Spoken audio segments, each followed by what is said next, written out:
Hello दोस्तों। अब के वनडे एकेडमी पे मैं आशीष आप लोग का एक बार फिर से स्वागत करता हूँ। जैसा कि आप लोग को जानते हैं कि मैं यहाँ पर आप लोग को लेखपाल के जो प्रीवियस ईयर के क्वेश्चन आए हुए हैं उसका पार्ट 1 मैंने करा दिया है और पार्ट 2 मैंने आपको यहाँ पर आज कराने वाला हूँ। देखिए, मैंने आपको पहले ही बता दिया प्रीवियस ईयर के वो क्वेश्चन जो आ चुके हैं, और चूँकि एग्ज़ाम लेखपाल का लगातार तो हुआ नहीं है, आप लोग अच्छी तरह जानते हैं। 15-16 में हुआ था, उसके बाद एक चकबंदी लेखपाल का पेपर हुआ था, उसके बाद से पूरा सेशन खाली रहेगा, कोई एग्ज़ाम नहीं कराया गया लेखपाल का। ठीक है, तो आप लोग समझ रहे होंगे कि इतने पहले आए हुए क्वेश्चन फिर से पेपर सेट करना, तो पुराने क्वेश्चनों के आने का चांसेस फिर से बहुत ज़्यादा होता है। इसीलिए मैं प्रीवियस ईयर के क्वेश्चन आप लोग को दे दे रहा हूँ, क्योंकि हर एग्ज़ाम में आता है, तो इसमें चूँकि लगातार एग्ज़ाम नहीं हुए हैं तो और आने के चांसेस हैं। इसलिए चलिए हम लोग फटाफट करते हैं पार्ट 2।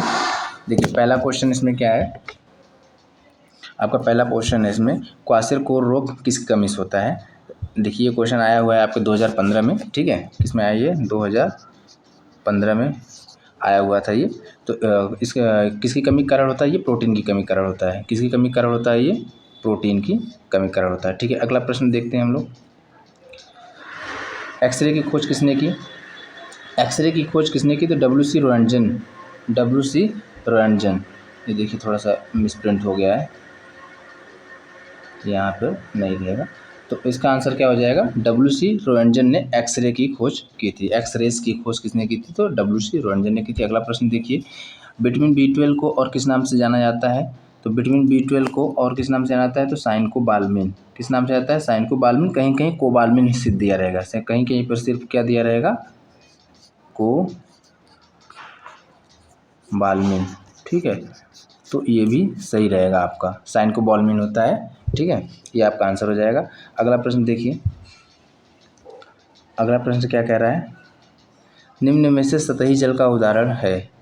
मतलब ये झील, कुआं, समुद्र, टैंकर में सतही जल का उदाहरण कौन सा है, तो सतही जल का उदाहरण आपका क्या हो जाएगा, झील। याद रखिएगा, झील आपका सतही जल का उदाहरण है, बाकी कुआं, समुद्र, टैंकर इसका आंसर नहीं होंगे। तो क्या आंसर हो जाएगा, झील, सतही जल का उदाहरण। ठीक है, अगला क्वेश्चन देखते हैं हम लोग फटाफट। तो यूपी पंचायतों को त्रिस्तरीय प्रणाली कब से लागू हुआ है। मतलब यूपी में पंचायतों की त्रिस्तरीय प्रणाली, यहाँ पे यूपी पंचायतों की कहने का मतलब कि उत्तर प्रदेश में पंचायतों की त्रिस्तरीय प्रणाली कब से लागू हुआ है, तो ये कब से लागू हुआ है, 1961-62 से। ठीक है, अगला प्रश्न देखिए, यूपी में पंचायत की प्रथम बार स्थापना कब हुई थी, तो 15 अगस्त 1949। पंचायत की उत्तर प्रदेश में सबसे पहले कब स्थापना हुई थी, तो 15 अगस्त 1949 को। ये प्रश्न आप दोनों याद कीजिए, त्रिस्तरीय कब हुआ था, 1961-62 में, और प्रथम बार पंचायत की स्थापना 15 अगस्त 1949 को। ठीक है, अगला प्रश्न देखिए क्या है। अगला प्रश्न, भारत में रजत क्रांति का संबंध किससे है। आप लोग अच्छी तरह जानते हैं, रजत क्रांति का संबंध किसी सोना चांदी से न होकर अंडे के उत्पादन से है। अंडा, और यहाँ पे कहीं कहीं कहीं दिया रहेगा अंडा और चिकन दोनों साथ में दिया रहेगा, तो वो भी आंसर सही होगा। ठीक है, तो अंडे के उत्पादन से संबंधित है। इसी तरह आप लोग और देख लीजिएगा, जैसे भूरी क्रांति किससे संबंधित है। ठीक है, भूरी क्रांति किससे है, उर्वरक से है ना, उर्वरक से है। काली क्रांति किससे है, काली क्रांति किससे संबंधित है, ये किससे है, ये है आपके तेल से। किससे है, कौन से तेल, खनिज तेल, जैसे पेट्रोल, डीजल। ठीक है, ये वाले तेल से, ईंधन वाले तेल से। इसी तरह आपसे पूछ ले, मान लीजिए पीली क्रांति किससे संबंधित है, तो आप लोग अच्छी तरह जानते हैं ये पीली क्रांति तो पूछा भी गया है इसमें, पीत क्रांति के नाम से। तो ये किससे हो जाएगा आपका, सरसों या फिर तिलहन में ऑप्शन रहेगा तो तिलहन आंसर हो जाएगा। ठीक है, तो ये सब क्रांतियाँ आप लोग देख लीजिएगा। ये खासकर भूरी, काली और रजत, और श्वेत क्रांति आप लोग जानते हैं दुग्ध उत्पादन से है, तो ये सब जरूर याद रखिएगा। ठीक है, अगला क्वेश्चन देखते हैं हम लोग। तो अगला क्वेश्चन क्या कह रहा है, केसर के पौधे का कौन सा भाग उपयोग में लाया जाता है। तो हम लोग केसर का कौन सा भाग यूज करते हैं, वर्तिकाग्र। कौन सा भाग यूज करते हैं हम लोग, वर्तिकाग्र, है ना। ये ऐसे पंखुड़ी बनी रहती है, ऐसे बनी रहती है, इसमें देखिए ये निकला रहता है ना, ये चीज़, तो यही होता है हम लोग का केसर का भाग, इसे हम लोग वर्तिकाग्र कहते हैं। ठीक है, ध्यान रहेगा, फिगर याद रखेंगे तो हमेशा तो क्वेश्चन याद हो जाएगा। ठीक है, कि वर्तिकाग्र क्या होता है, वर्तिकाग्र भाग केसर में होता है। ठीक है, उसी को केसर में यूज करते हैं। अगला इसका देखिए क्या लिखा है इसमें, और केसर भारत के जम्मू कश्मीर के करेवा घाटी में पाया जाता है। तो ये भी पूछा सकता है कि केसर कहाँ पाया जाता है भारत में सर्वाधिक, तो करेवा घाटी में पाया जाता है। और कहाँ है ये? जम्मू एंड कश्मीर में, ठीक है, जम्मू कश्मीर में, ठीक है। अगला देखिए, कश्मीर की करेवा घाटी में। अगला क्वेश्चन देखिए, महाजनी प्रथा का सर्वप्रथम उल्लेख किस प्राचीन ग्रंथ में है? देखिए, महाजनी प्रथा, हम लोग के यहाँ महाजन होते हैं ना, हम लोग बोलते हैं। चलिए अच्छा, तो देखिए महाजनी प्रथा का सर्वप्रथम उल्लेख किस प्राचीन ग्रंथ में है? तो ये किस ग्रंथ में? ये शतपथ ब्राह्मण में। किस में है ये? शतपथ ब्राह्मण में। किसमें? शतपथ ब्राह्मण में। अच्छा, आप लोग कमेंट करके बताइए कि शतपथ ब्राह्मण किस वेद से संबंधित है? किस वेद से संबंधित है ये शतपथ ब्राह्मण? किस वेद का ब्राह्मण ग्रंथ है? ये बताइएगा आप लोग कमेंट में, प्लीज़ बताएं। चले, महाजनी प्रथा के जनक कौन है? याज्ञवल्क्य है। ये भी याद हो जाएगा, आप लोग को कर लीजिएगा, ठीक है। मतलब महाजनी प्रथा पूछा है, पीछे तो ये हो सकता है इस बार ये पूछ ली कि कौन उसके जनक थे, तो याज्ञवल्क्य हैं और शतपथ ब्राह्मण में इसका उल्लेख है। और मेरा क्वेश्चन आप लोग से ये है कि शतपथ ब्राह्मण किस वेद से संबंधित है? किस वेद का ये ब्राह्मण ग्रंथ है शतपथ, उसको बताइए आप लोग। चलिए अगला क्वेश्चन देखिए, ललित किसकी उत्तम किस्म है? ललित अमरूद की एक उत्तम किस्म है। किसकी? अमरूद की, ठीक है, अमरूद की एक उत्तम किस्म है। अगला क्वेश्चन देखिए, धान में भूसी का प्रतिशत कितना होता है? ये देखिए पूछा गया है, धान में भूसी का प्रतिशत कितना होता है? तो ये 20% होता है। ऑप्शन में आपके क्या दिया था? 10% दिया था, ठीक है, 15 दिया था, 20 दिया था और 35 दिया था, ठीक है। 10, 20, 15, 20, तो आंसर आपका क्या हो जाएगा? 20%, ठीक है। अगला क्वेश्चन देखिए,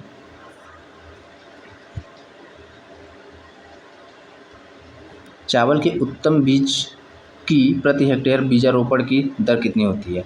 मतलब क्वेश्चन में ये कह रहा है कि अगर हम उत्तम किस्म के बीज को अपने यहाँ रोप रहे हैं, बो रहे हैं, तो उसका प्रति हेक्टेयर कितना यूज होगा?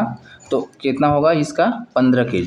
मतलब अगर उत्तम किस्म की हम बीज का उपयोग कर रहे हैं अपने यहाँ बुआई में, तो 15 किलोग्राम प्रति हेक्टेयर उसका इस्तेमाल होगा। लेकिन यही अगर साधारण बीज रहेगा तो कम से कम दूना, ठीक है, कम से कम दूना, ये कितना हो जाएगा? 30 किलोग्राम। तो उन्नत किस्म के बीज जब बोएंगे तो आपका बीज भी कम लगेगा, ठीक है, और पैदावार भी बहुत होती है।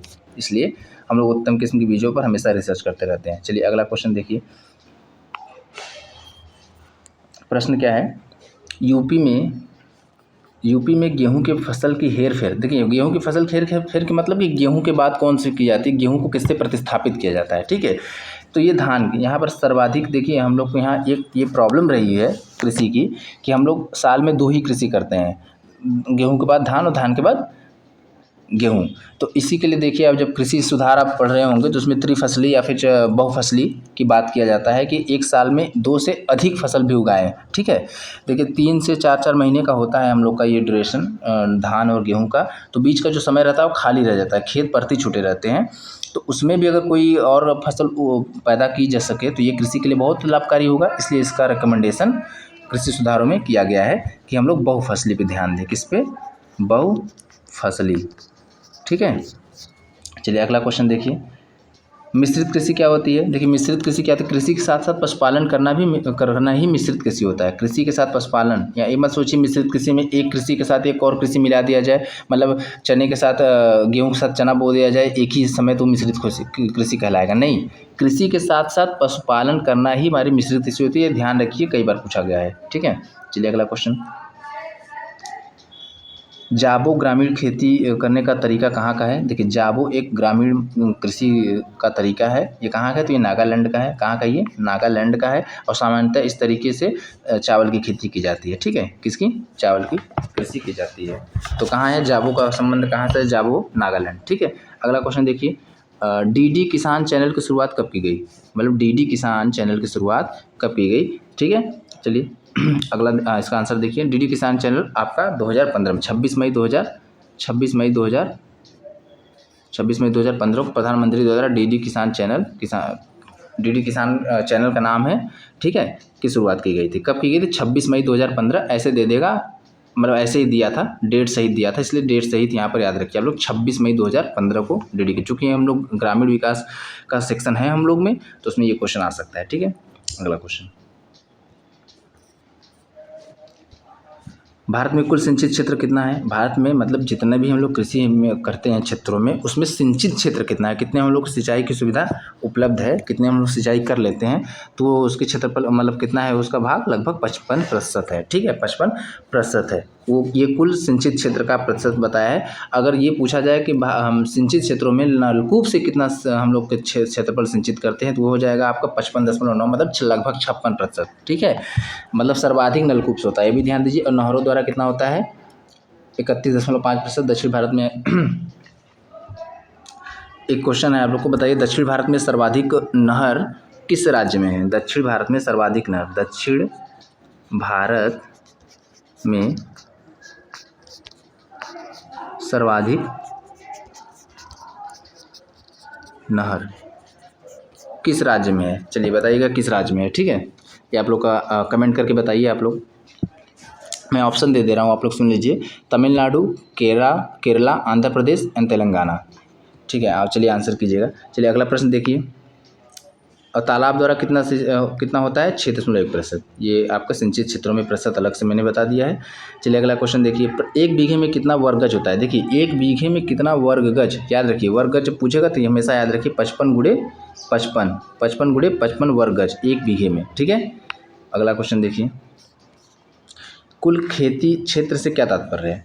यहाँ कह रहा है कुल खेती क्षेत्र से क्या तात्पर्य है? तो वर्ष में शुद्ध किया गया खेती किया गया क्षेत्र, मतलब एक वर्ष में ऐसे जहाँ पर हमेशा खेती से कायदे से खेती किया जाता है, शुद्ध रूप से जो खेती किया जाता है वो क्षेत्र, प्लस वह क्षेत्र भी शामिल हो जाएगा इसमें जिसमें एक बार से अधिक खेती की गई हो, मतलब साल भर में एक से अधिक बार भी खेती की गई हो। ठीक है, तो ये हो जाएगा आपका कुल खेती क्षेत्र। याद रखिएगा, शुद्ध खेती किया गया क्षेत्र प्लस एक बार की गया, मतलब वह क्षेत्र जिसमें एक बार से अधिक खेती की गई हो, जिसमें एक बार से अधिक खेती की गई वो भी आपका शामिल हो जाएगा। ठीक है, आपका कुल खेती क्षेत्र हो जाएगा। अगला प्रश्न देखिए।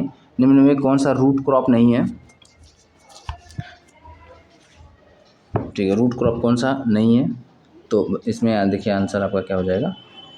चारों ऑप्शन देख लीजिए, आलू, चुकंदर, शकरकंद और चौथा ऑप्शन आपका होगा है मतलब गन्ना। ठीक है, देखिए गन्ना, तो इसका आंसर हो जाएगा गन्ना। क्यों? देखिए रूट क्रॉप फसल वो होता है जिसमें तनों और जड़ों दोनों में आपका खाद्य पदार्थ पाया जाए। ठीक है, खाद्य पदार्थ आपका तनों और जड़ों दोनों पाया जाता है। आलू, चुकंदर, शकरकंद ये तीनों हैं रूट क्रॉप, लेकिन आपका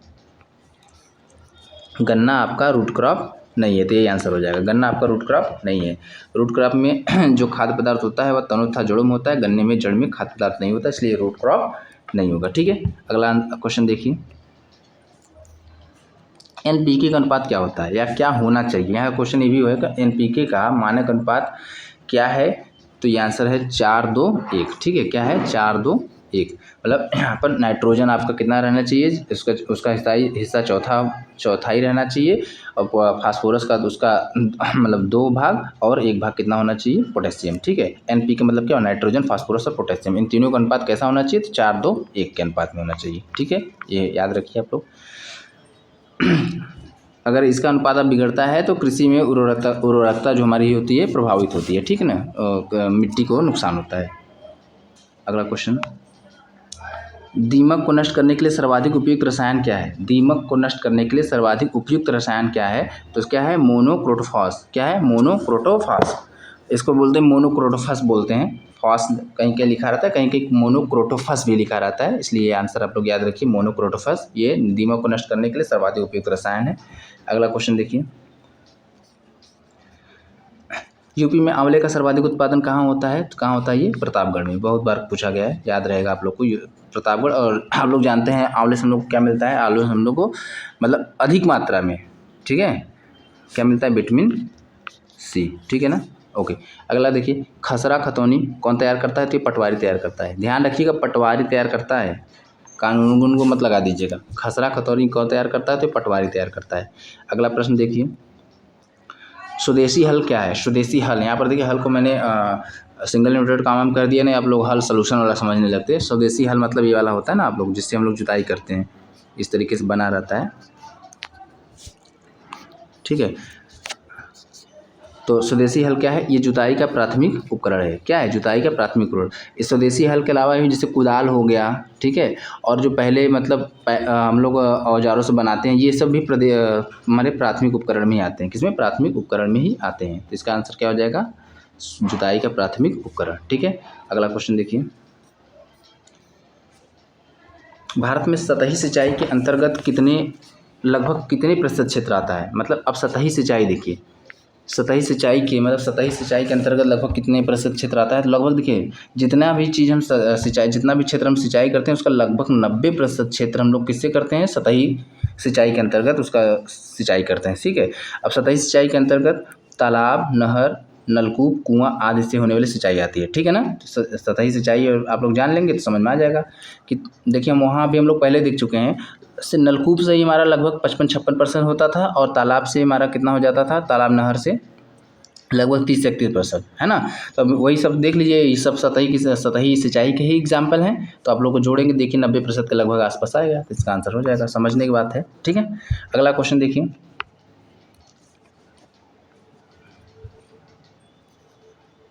निम्नलिखित में से वृक्षी सब्जी कौन है? निम्नलिखित में से वृक्षी सब्जी कौन है? यहाँ पर चौथा ऑप्शन है आपका भारतीय पालक। ये देखिए, ठीक है, निम्नलिखित में से वृक्षी सब्जी कौन है? तो ये आपका आंसर क्या हो जाएगा? बसेला नहीं है, मेथी तो आप जानते हैं साकी है, और भारत पालक भी साकी है। करी पत्ता होता है हमारा, वृक्ष की तरह होता है, उसके पत्तों को हम लोग यूज करते हैं सब्जियों में तड़का वड़का लगाने में।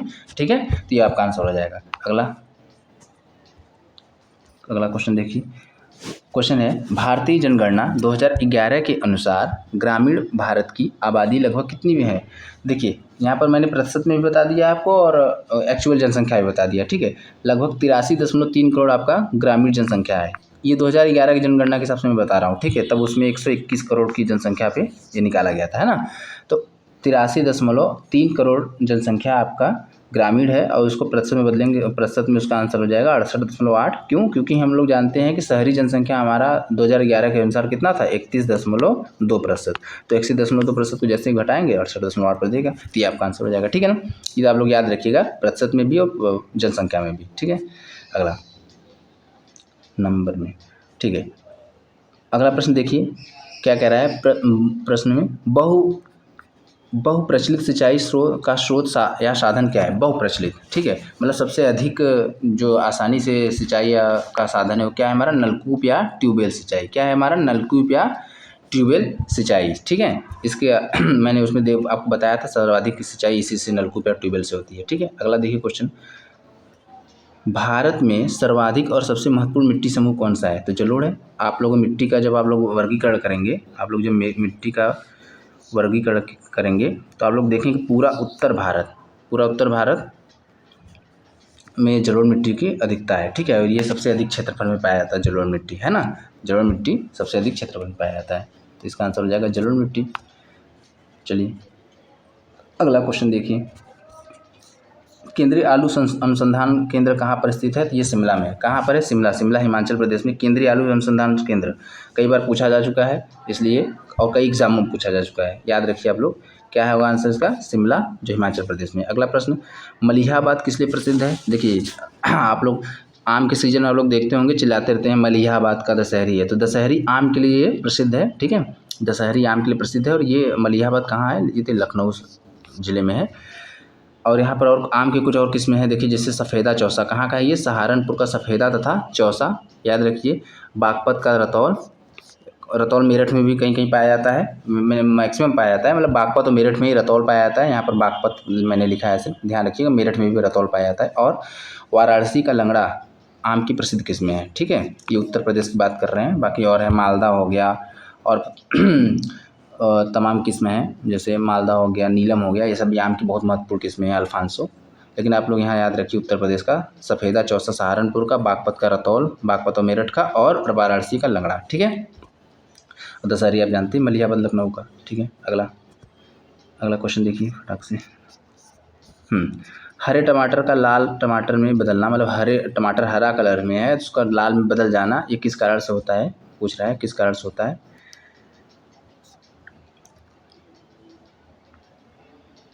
चलिए देखिए,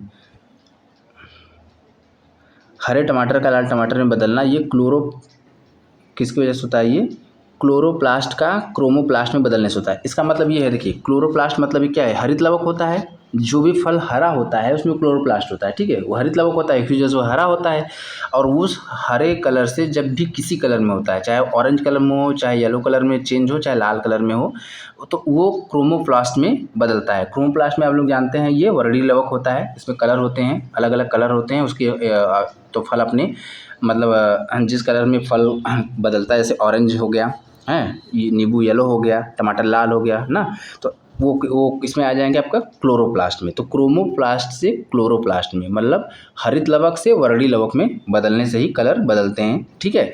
अब उसी तरह से टमाटर हरा से लाल होता है, तो टमाटर में क्या कारण हो जाएगा, लालपन का लाइकोपिन। तो याद रखिए, कोई भी, हमारा कहने का मतलब यहाँ पर सिर्फ एक्सप्लेन करने के ये था कि कोई भी हरे फल से जब उसका पकने वाले में कलर में चेंज होता है, तो वो कारण होता है क्लोरोप्लास्ट का क्रोमोप्लास्ट में बदलना। अब क्रोमोप्लास्ट में भी किस कलर में बदला है उसका अलग अलग कारण होता है। टमाटर में लाल में बदला है तो लालपन कारण लाइकोपिन होता है, ठीक है। से और भी कलर के अलग अलग कारण होते हैं, ठीक है। चलिए, इस समय कम है, अगला देखिए।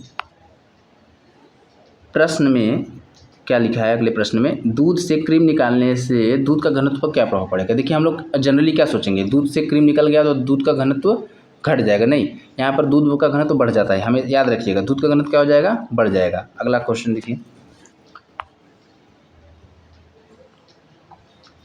लहसुन की तीव्र गंध का कारण क्या होता है। लहसुन की तीव्र गंध का कारण क्या होता है, तो यहाँ पर गंधक होगी क्या, सल्फर यौगिक, दोनों दिया रहेगा, अंग्रेजी में नाम है, ठीक है, गंधक का रासायनिक नाम है सल्फर, ठीक है। तो अगर गंधक यौगिक न देके सल्फर यौगिक भी दिया रहेगा तो ऑप्शन आपका सही रहेगा। ध्यान रखिएगा, लहसुन की तीव्र गंध का कारण पूछ रहा है ना कि प्याज का। अब बताइए, अच्छा आप लोग यहाँ पर प्याज का क्या होगा, प्याज की गंध का कारण क्या होता है। चलिए आप लोग कमेंट करके बताइएगा प्याज की गंध का कारण क्या होता है, ठीक है। चलिए बताइएगा। अगला क्वेश्चन देखिए क्या लिखा है, कच्चे फलों को पकाने के लिए कौन सी गैस का प्रयोग किया जाता है। देखिए कच्चे फल को पकाने के लिए कौन सी गैस का प्रयोग किया जाता है, एसिटिलीन गैस का प्रयोग किया जाता है। किस गैस का प्रयोग किया जाता है, एसिटिलीन गैस का। किस गैस का प्रयोग किया जाता है, तो एसिटिलीन का, ठीक है। और कच्चे फलों को पकाने की अन्य विधियां भी, जैसे कार्बाइड का प्रयोग होता है, ठीक है, एथिलीन का भी प्रयोग किया जाता है हम लोग, ठीक है, एथिलीन का भी प्रयोग किया जाता है कच्चे फल को पकाने के लिए। तो याद रखिए, एसिटिलीन गैस हो गया, एथिलीन गैस हो गया और कार्बाइड हो गया, ये तीनों का प्रयोग किसके लिए किया जाता है, पकाने के लिए किया जाता है, ठीक है। अगला क्वेश्चन देखिए, यूपी में किन जिलों में पटसन की खेती की जाती है। यूपी में किन किन जिलों में पटसन की खेती की जाती है, देवरिया और गोरखपुर में। किसमें, देवरिया और गोरखपुर में पटसन की खेती की जाती है। चलिए अगला क्वेश्चन,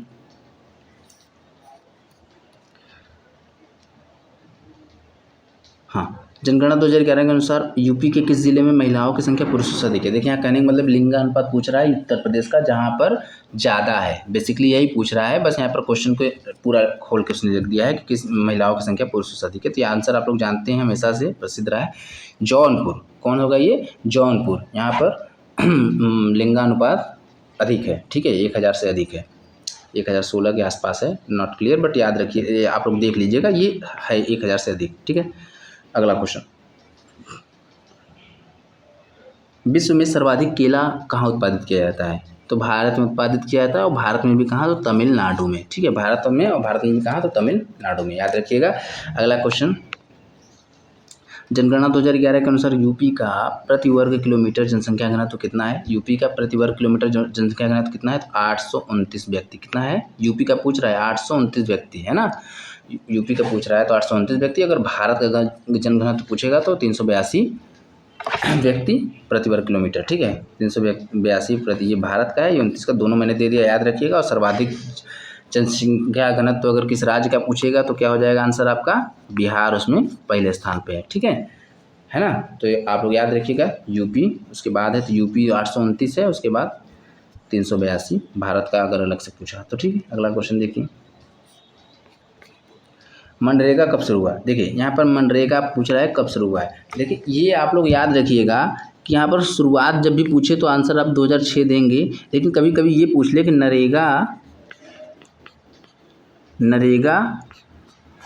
मनरेगा कब बना, ठीक है, मनरेगा कब बना, तो ये 2009 हो जाएगा आंसर, ठीक है। देखिए स्टार्टिंग जो हुआ था वो नरेगा के नाम से हुआ था, स्टार्टिंग जो हुआ था, जो विधेयक आया था 2005 में, वो नरेगा के नाम से आया था, ठीक है, राष्ट्रीय रोजगार ग्रामीण योजना के हिसाब से के नाम से आया था। उसके बाद 2006 में लागू हो गया था ये नरेगा। उसके बाद 2009 में इसका नाम बदलकर महात्मा गांधी राष्ट्रीय रोजगार गारंटी अधिनियम बना दिया गया था, ठीक है।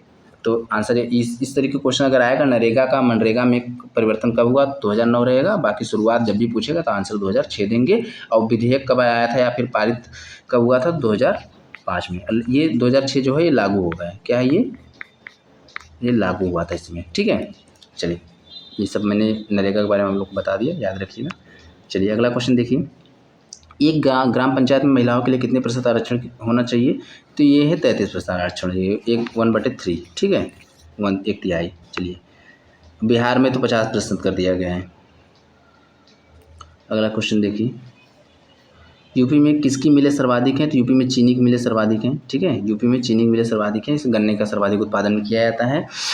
पूसा गोल्ड किसकी एक किस्म है, तो ये सरसों का है। पूसा गोल्ड किसकी एक किस्म है, तो ये सरसों फसल की एक किस्म है। अगला क्वेश्चन,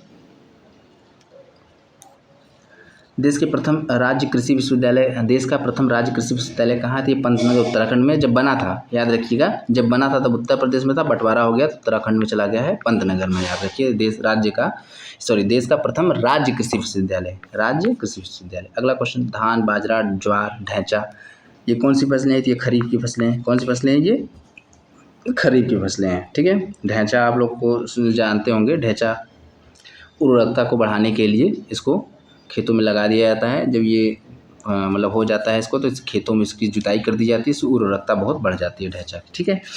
अगला, धान के लिए सर्वाधिक उपजाऊ भूमि कौन सी है। देखिए, अब यहाँ पर क्वेश्चन समझने वाली बात है, यहाँ आंसर आपका दोमट हो जाएगा। कैसे बता रहे हैं, देखिए, अगर ऑप्शन में जलोढ़ दिया है, दोमट दिया है, और पूछ रहा है सर्वाधिक उपजाऊ, तो दोमट होगा, ठीक है, तो दोमट होगा। अगर दोमट नहीं दिया है तो जलोढ़ होगा, याद रखिए आप लोग। दोमट दिया है तो आंसर क्या हो जाएगा, दोमट, ठीक है। चलिए अगला क्वेश्चन, नहीं हो गया है आप लोग का पूरा क्वेश्चन खत्म, ठीक है। तो इतने क्वेश्चन थे, मैंने एक पार्ट 1 में भी काफ़ी क्वेश्चन करा दिए थे। मैक्सिमम क्वेश्चन मैंने कोशिश किया है कि आप लोग के यूपी से, और भी खासकर ग्रामीण से रिलेट करें, ठीक है, ताकि इसका कोई एक अलग सेक्शन है 25 क्वेश्चन का, और पिछले को एग्जाम्स में आए हुए हैं, तो फिर इसमें आने के बहुत चांसेस हैं। Thank you for watching, please like and subscribe, share जरूर कीजिएगा, आप लोगों का सपोर्ट की बहुत आवश्यकता है। Thank you very much.